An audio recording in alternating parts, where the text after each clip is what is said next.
नमस्कार, मी डॉक्टर पवार, न्यायवैद्यक विशेषज्ञ, नाशिक। आज पुन्हा एकदा एक खास टॉपिक घेऊन तुमच्या समोर आलेलो आहे आणि हा टॉपिक असा आहे, एका स्टोरीपासून आपण सुरुवात करणार आहोत। स्टोरी अशी आहे, एक व्यक्ती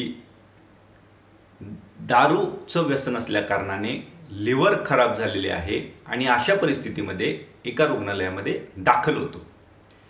त्या ठिकाणी 5 दिवसाचे उपचार घेतल्यानंतर उपचारादरम्यान सदर रुग्णाचा जो आहे तो त्या ठिकाणी मृत्यू होतो। डॉक्टरांना मृत्यूचे निश्चित कारण माहीत आहे, त्यामध्ये यकृताचा दुर्धर आजार आहे, गंभीर स्वरूपाचा आजार आहे आणि त्यामुळे शरीरामध्ये इतर अवयवांवरती देखील त्याचा परिणाम झालेला आहे आणि त्या कारणामुळे जो आहे सदर व्यक्तीचा जो आहे तो मृत्यू झालेला आहे। मृत्यूचं निश्चित कारण माहीत असल्या कारणाने डॉक्टरांनी मृत्यूच्या वैद्यकीय कारणाचे प्रमाणपत्र, ज्याला medical certification of cause of death असं म्हणतात, आणि ते फॉर्म क्रमांक 4 मध्ये दिलं जातं, जे नगरपालिका, महानगरपालिका, ग्रामपंचायती, ज्या स्थानिक स्वराज्य संस्था आहेत, या बर्थ अँड डेथ रजिस्ट्रेशनसाठी म्हणजे जन्म आणि मृत्यूच्या नोंदणीसाठी आवश्यक असा हा फॉर्म 4 कागद असतो, तो त्यांना त्या ठिकाणी नातेवाईकांना देण्याचे ठरते।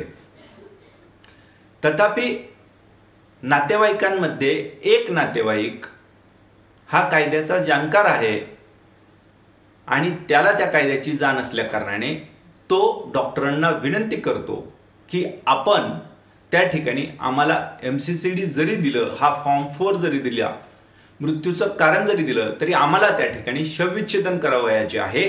त्याचं कारण असं आहे की आमचा व्यक्ती हा सरकारी सेवेमध्ये नोकरीला होता, सेवेचे लाभ मिळण्यासाठी त्याचे जे काही क्लेम, कंपेन्सेशन किंवा इन्शुरन्सेस याकरिता आम्हाला शवविच्छेदन हे बंधनकारक आहे, ते आवश्यकच आहे, करावंच लागणार, अशा संदर्भातील माहिती जी आहे ती इतरांकडून मिळालेली आहे।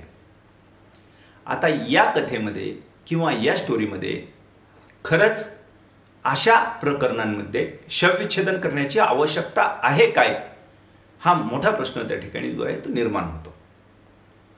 त्याचं उत्तर स्पष्ट आहे, म्हणजे नाही। याचं कारण असं आहे की ज्यावेळी पहा, birth and death registration act 1969 त्यातल्या ज्या काही तरतुदी आहेत, त्या तरतुदीमध्ये जो डॉक्टर एखाद्या रुग्णाला त्याच्या मृत्यूच्या वेळी अटेंड करतो, त्याच्यावरती उपचार करतो आणि त्याला ज्यावेळी मृत्यूचं कारण जे आहे निश्चितपणे माहीत आहे, तर सदरचा जो रजिस्टर्ड मेडिकल प्रॅक्टिशनर म्हणजे नोंदणीकृत वैद्यकीय व्यावसायिक अशा पद्धतीचं फॉर्म 4 किंवा MCCD भरून या मृत्यूची नोंद संबंधित स्थानिक स्वराज्य संस्थांकडे किंवा बर्थ अँड डेथ रजिस्ट्रार म्हणजे प्रबंधक यांच्याकडे करणं त्याला बंधनकारक केलेलं आहे। ज्यावेळी मृत्यूचं कारण स्पष्ट आहे, डॉक्टरांनी मृत्यूचं कारण त्या फॉर्ममध्ये लिहिलेलं आहे, अशा वेळी शवविच्छेदन करून त्यातून वेगळा काहीतरी आउटपुट किंवा परिणाम किंवा त्यातून काही फायदा होणार आहे, हा गैरसमज जो आहे हा मुळात चुकीचा आहे, हा काढून टाकला पाहिजे, हा गैरसमज ठेवता कामा नये।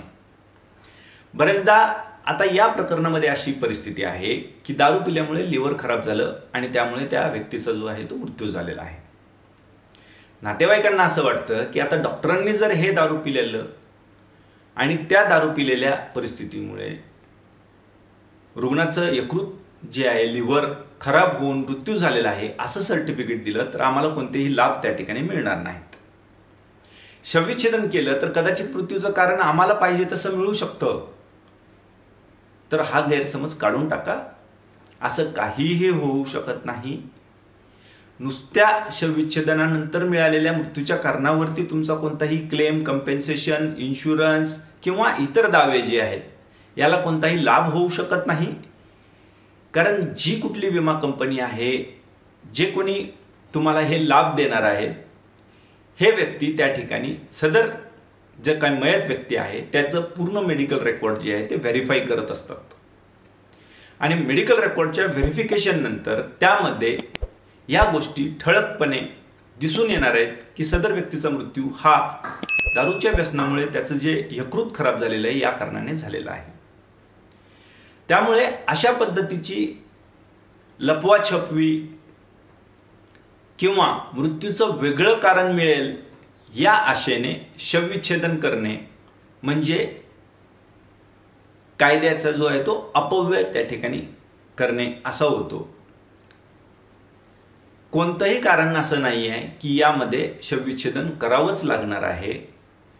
कोणत्याही सरकारी कार्यालयामध्ये काम करणाऱ्या कर्मचारी किंवा अधिकारी यांचा मृत्यू झाल्यास शवविच्छेदन केल्याशिवाय त्याला कोणतेही लाभ मिळत नाहीत किंवा एखादा व्यक्ती ज्याचे काही विमा दावे आहेत, क्लेम्स आहेत आणि ते शवविच्छेदन केल्याशिवाय मिळूच शकत नाहीत, हा गैरसमज त्या ठिकाणी कोणीही ठेवू नये.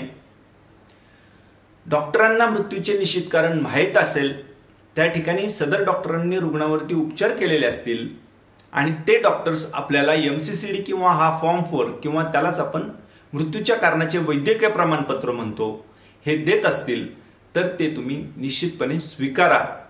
शवविच्छेदनाचा कोणताही आग्रह त्या ठिकाणी धरू नका. माहिती आवडल्यास नक्की लाईक करा, शेअर करा, सबस्क्राईब करा. जय शिवराय, जय महाराष्ट्र.